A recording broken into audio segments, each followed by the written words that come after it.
County Sheriff's Department is mourning two deputies who were ambushed by a gunman and killed on Wednesday when they entered a home to check on a family that hadn't been seen or heard from.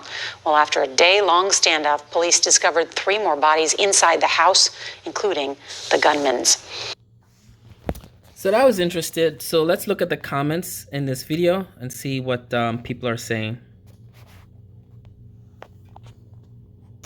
So I wrote here, it's time to wave that Blue Lives Matter flag, people. But it's been very quiet in the Blue Lives Matter movement.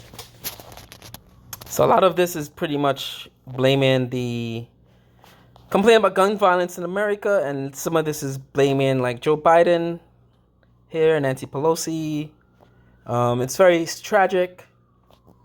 Well, here come the riots for police lies. Oh, wait. I'm not sure if that's a sarcastic remark that BLM don't march for police. They march for themselves. But I like to counter that sarcasm by saying, well, Blue Lives Matter people only march when BLM people march. So it's even more pathetic for the Blue Lives Matter crowd because they don't march when cops die. I'm on Facebook. I have lots of police friends on Facebook, lots of Republican friends, lots of blue people that wave that Blue Lives Matter flag when police kill black people, unarmed black people, and BLM march for that. The Blue Lives flag comes out. I'm not sure why that is. Like I said, it's this climate of counter-protest and this obsession with being right, and you could only be right when other people are wrong. You can't both be right. It's just obsession with Americans. I don't get it. Did they try using a social worker number here? I doubt it says that. That's pretty much saying that the defunded police movement is saying that you should use social workers in events of, like, this is a welfare check where the cops were shot. There's not much coming out in this other than the cops showed up at the house and went in armed without knocking, I guess, without a warrant. And then the perpetrator inside the home, I'm not sure if they knew the cops were there or not, just shot at the deputies as they came in the house. That's kind of how I'm hearing it. I'm sure there's more that will come out on that. Maybe they knew the cops were there, and I don't know what the situation was, but we don't know yet, so we can't say. But if you guys want to say a social worker, obviously the guy that did the killing that had mental health issues, if this was known beforehand, and I'm sure it was known beforehand, the social services would be there to help out. But that's one of the things that's usually defunded by Republican governments. Social service, healthcare, and education are the 3 big things that get defunded the minute we get a Republican president, a Republican governor, a Republican politician in power over a local community.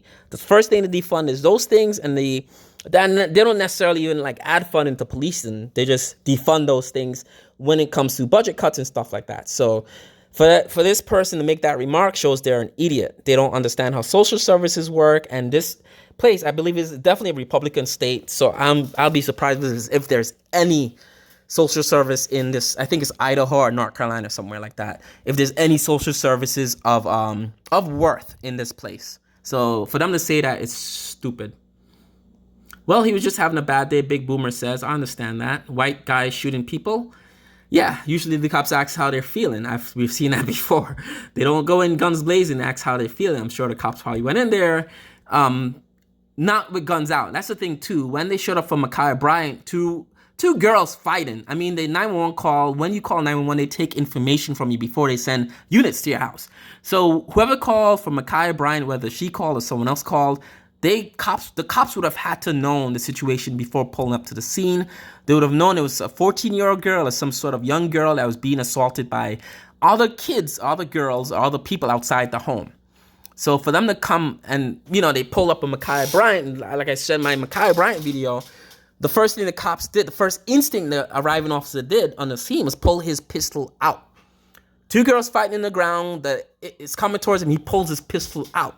I've seen tons of videos where white cops show up to a scene where white people are involved, and it's weapons on scene, some sort of violence is happening, like a fight, and the cops do not pull the guns out immediately. They try to talk and say, what's going on, guys? How are you guys doing here? What, you guys had too much to drink? All right, you guys need to settle down. That's what cops usually say when they respond to white people in scenes of domestic violence, domestic abuse. And the worst I've seen is a taser come out, handcuffs come out, before guns come out. Guns do come out. I'm not saying they don't, but things happen before a cop pulls a gun on a scene like that. So for them to say, he was having a bad day, that kind of makes sense. I believe cops approach scenes like where it is Idaho or North Carolina or something like that. It's all a white neighborhood. Everyone has guns. The cops aren't going to go in their guns out, right? They're going to go and say, hey, how you guys doing? What's going on? You haven't been to work in a couple of days.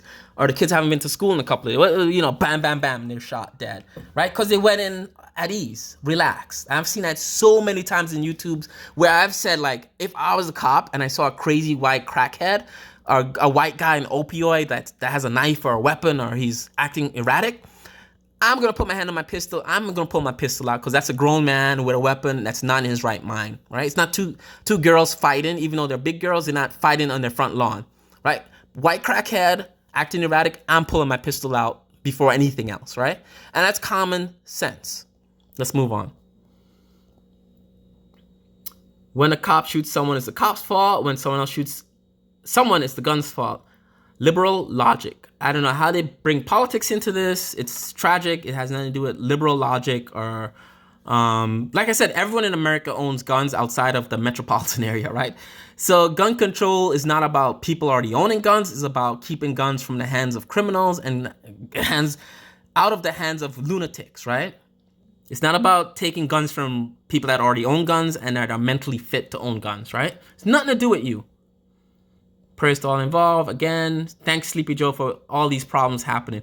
Biden's been in office for 100 days and obviously everything that goes wrong, Hemi Power, this guy, the name says it all. Joe Biden's fault, right? How long did it take for people like myself to blame Donald Trump for stuff, right? I blame Donald Trump for COVID. I blame Donald Trump for a lot of things, but I've never blamed Donald Trump for many things before he drew Sharpie lines on a map, right? And the wall that Mexico was supposed to pay for 3 years, right? And the health care he's supposed to replace Obamacare with, right? No, he never really did any of that stuff. Mexico never paid for that wall. He handled the COVID so badly that I'm still fucking working from home a year and a half later, right? Thank you, Trump. Thank you. COVID was a hoax. You don't have to wear a mask. Ingest bleach. Take this malaria drug. It's not so bad, right? Thank you, Trump. But Joe Biden's fault, right? Yeah. All right, that's it. I'm tired of reading these comments. But the point of this video is when stuff like this happens, you don't hear from the Blue Lives Matter crowd. They don't go out and say, oh, this is sad for the officer. A lot of people in this also comment that they only got a 2-second news clip or mini news clip because the police did not release any details on this incident. There's no body cam footage. There's nothing to go on other than what this woman says in this video. Literally, that's it. Cops show up. Insane man kills 2 officers, shoots himself, family's dead in the house. That's all the public knows. That's all the media knows to talk about it. We don't know anything. Antonio Brown Jr. is brought into this conversation as well. Like, it's his fault, like this happened. Antonio Brown Jr. has a family that spoke up for him. He's a black man with a family, with people that love him. He's not some thug on the street that's just running around with guns and drugs. He has a family. He lives in a community of people that saw what happened, know what happened, and they're vocal about it, right? Enough is enough. They're vocal about it. Black Lives Matter. They're vocal about it, right?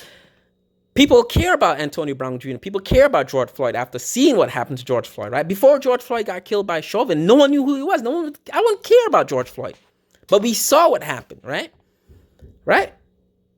And that's the point of this. It's not about the media favoriting one thing over the other. It's who's vocal about it, right? 2 deputies officers got killed. The police, that department that they work for, released nothing. No body cam footage, no statements, nothing. The media's outside the person's home, no information 2 days later, right? It's up to the police to release this information, right? Why haven't they? Right? It's not nothing to do with Black Lives Matter, Sleepy Joe, or Democrats, right? So get off your high horse, right? If you Blue Lives Matter, go out there and get the information from the police department. Why were these 2 deputies killed, right? Why was this insane man allowed to keep firearms in a house? Why was a welfare check done, right, after the fact that people didn't show up to work or school and not, instead of social services taking care of this before it happened, right? Right? Why do we have to send men in with guns for a welfare check after shit happens, right? Why can't stuff be done before to prevent it from happening? We don't prevent stuff from happening. We're, what were we, 3rd world country? We should be 1st world country on this, right? First world swag. That's what I call it. First world swag. We don't have it anymore, right? We show up days later with guns out, and then we get shot. 2 deputies died. My heart goes out to their family.